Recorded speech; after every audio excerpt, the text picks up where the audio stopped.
Hi, my name is Paul Offit. I'm talking to you today, December 15th, 2015, from the Vaccinated Education Center here at the Children's Hospital of Philadelphia.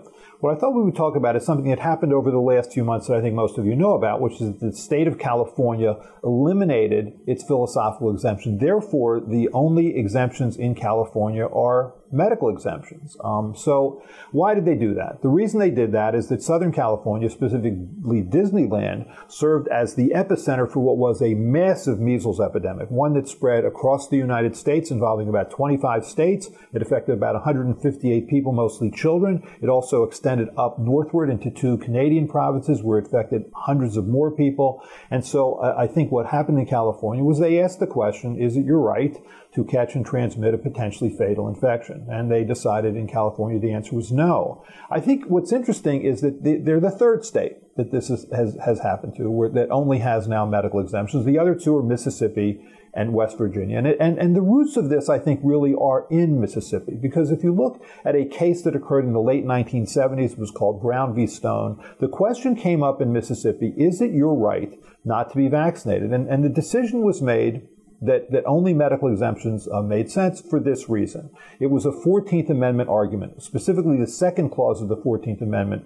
which states that all citizens of the United States should have equal protection under the laws. Equal protection, even if it means that your parents have ill-founded beliefs about vaccine safety. That doesn't therefore mean that children shouldn't be protected. Essentially, it became what was a civil rights issue. If you go to these meetings in California, for example, these rallies in California or Vermont or Michigan, you often hear parents say it's about my rights. It's my parental right to raise my child as I see fit. But what about children's rights? I mean, who represents them? I think if in this country, for example, you're an African American and you feel that you're being treated badly, there are places you can go that will represent you. If you're Jewish and you feel that you're being defamed, there are groups you can go to who will defend you.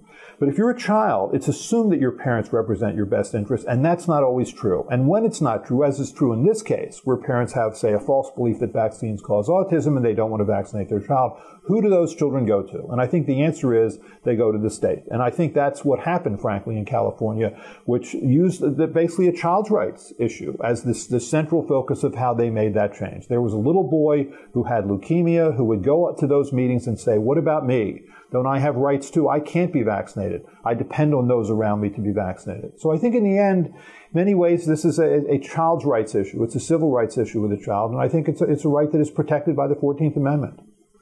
Thank you for your attention.